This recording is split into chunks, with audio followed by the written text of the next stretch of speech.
Olá pessoal, sejam bem-vindos a mais um vídeo do canal. Sabe quando você lê um livro e sente que ele mudou alguma coisa dentro de você? Como se tivesse aberto uma portinha na sua mente que antes estava fechada. Pois é isso que eu chamo de experiência literária enriquecedora. Mas como a gente faz para ter isso mais vezes e não só de vez em quando? Hoje eu vou trazer algumas reflexões sobre isso, claro, algumas dicas para fazer a sua leitura mais rica e profunda. Então já pega seu marcador de página e vamos nessa. Mas antes de qualquer coisa, vamos combinar algo, que nem sempre uma leitura precisa ser transformadora e profunda. Às vezes a gente só quer ler o livro para distrair um pouco a mente e tá tudo bem, porque literatura também é entretenimento. Mas quando estamos falando de experiência enriquecedora com a leitura, a gente tá falando daquela leitura mais profunda mesmo e que mexe de alguma forma com a gente também, que faz a gente refletir, crescer e até mudar a nossa forma e maneira de ver o mundo. Então, resumindo, a leitura enriquecedora é aquela que te tira de si mesmo, faz a gente enxergar o mundo de outra forma, como se a gente estivesse em outra pele, faz a gente refletir, até mesmo sentir, questionar e enxergar o mundo de outra forma. Vou fazer um experimento aqui comigo. Imagine só, você está conversando com alguém e aí no meio da conversa, quando você está chegando no ápice daquela fofoca,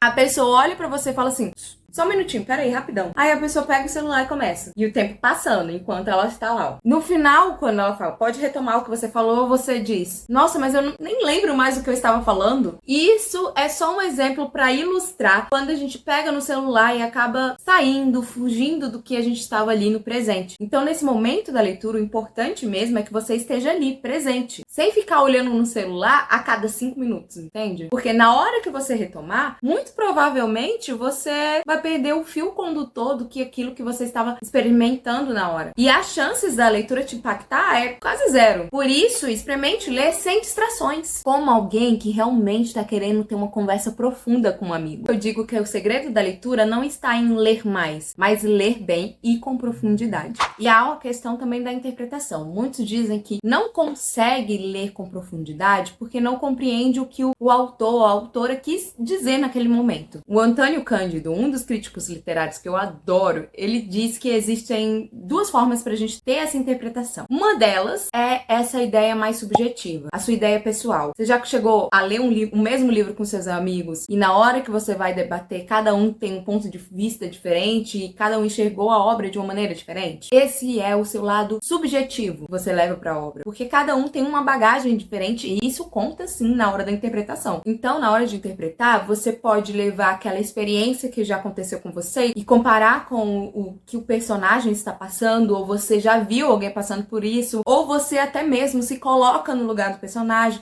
Isso é uma forma de interpretação também. Há outras maneiras também da gente analisar uma obra. A gente vai tentar enxergar ali códigos interpretativos, ou seja, há uma estrutura lógica por trás daquilo que está escrito. E como eu faço para identificar? Porque eu sempre digo para os meus alunos, a interpretação é livre, mas não é escancarada. Então sim, a gente pode interpretar de uma maneira muito pessoal a obra, mas para ser mais enriquecedora, a gente precisa analisar alguns pontos e alguns aspectos que faz a gente entender o que o autor quis ou não quis passar com aquela obra. E para isso existem algumas estruturas que a gente pode analisar. O que a gente precisa entender também é que existem várias teorias que vão apontar o que é melhor ou não quando a gente está enxergando dentro de uma obra. Então, por exemplo, se a gente fosse para uma vertente mais estruturalista, buscaríamos então padrões internos dentro da obra. A gente pode ir para a ideia de oposições, como quais são as verdades que estão sendo apresentadas aqui, as mentiras, isso são oposições, e como essas oposições, por exemplo, dão sentido à obra. Vamos com um exemplo? Se você pegar a obra do Machado de Assis, o clássico, Dom Casmurro, e for ler com seu olhar mais subjetivo e com as experiências que você já teve na vida, você pode julgar as atitudes de Bentinho ou de Capitu como um ato de traição ou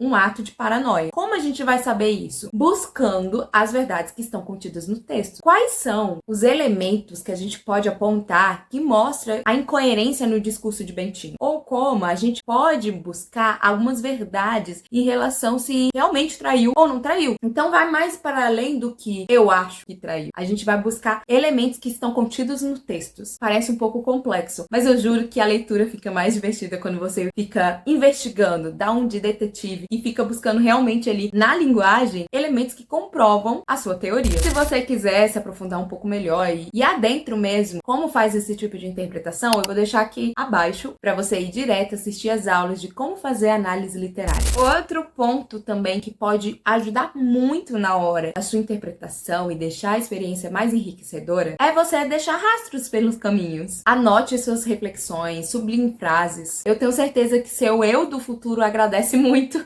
porque para mim os melhores livros são aqueles que falam com você de alguma forma. E aí que vem algumas perguntas que podem ser feitas na hora da sua leitura. Pergunte-se como essa história se relaciona com a minha vida. O que esse personagem pode me ensinar, por exemplo? Isso transforma a leitura em algo pessoal e inesquecível, porque a literatura nada mais é do que uma forma de representação da vida. E aí a gente entra com Aristóteles aqui, com a mímese, né? Quando a gente vê uma verossimilhança com aquilo que a gente já passou, com aquilo que a gente vê no nosso cotidiano, com conflitos internos, pessoais, sentimentais, tudo aquilo que a gente vê como ser humano. Então a literatura, ela ajuda a gente nesse processo também. Então quando a gente vai fazendo anotações do que a gente tá sentindo naquele momento, a experiência é enriquecedora demais. Às vezes a gente também fica preso à nossa zona literária. Sair da zona de conforto, expandir novos universos, pode nos surpreender e até mesmo aumentar a nossa percepção de mundo. Eu já contei essa história pra vocês, mas eu repito. Quando eu tinha, sei lá, por volta de 15 anos, estava ali no meu ensino médio e fui me deparar com Clarice Lispector, eu odiei. E aí, se eu encontro a Mônica de 15 anos com essa Mônica de agora, senta as duas e falo, olha, nessa altura do campeonato, a nossa autora favorita é Clarice Lispector. Juro pra você que a Mônica de 15 anos surtaria. E ainda mais, eu diria, além de Clarice Lispector, a gente anda de mãos dadas com Virginia Woolf, com Dostoiévski. Então, muito provavelmente, a Mônica de 15 anos olharia pra mim e diria, como assim a gente pode ter ideias tão filosóficas, tão profundas dentro de um romance? Mas isso tudo eu só consegui enxergar tendo ali, adquirindo uma bagagem cultural, literária, e tudo está ali dentro dessa experiência enriquecedora de mundo, trajetória mesmo. E isso tudo leva a gente a uma reflexão de que existe um momento certo para a leitura certa. Às vezes um livro só não te toca porque você não tá naquele momento exatamente para aquilo. Por isso que antes de você descartá-lo totalmente, de fincar ali, eu não gostei desse livro, deixa ele nas suas prateleiras, espere um tempo, vai embarcando em outras literaturas. Talvez você retorne a essa leitura e perceba que você evoluiu, você se identificou com o autor ou não, realmente aquela leitura não é para você, mas pode ter certeza, você retornará para esse livro com um olhar totalmente diferente, se você passar por novas experiências. Agora me conta você, qual foi a experiência enriquecedora que você já teve? E me conta também quais são as dicas que você utiliza para deixar a leitura mais fluida. E já sabe, né? Se você gostou desse vídeo, deixe seu like, se inscreva no canal, ative o sininho das notificações, compartilha com um amigo, principalmente aquele que quer ler mais e de uma maneira mais profunda. E eu vejo você numa próxima. Beijo!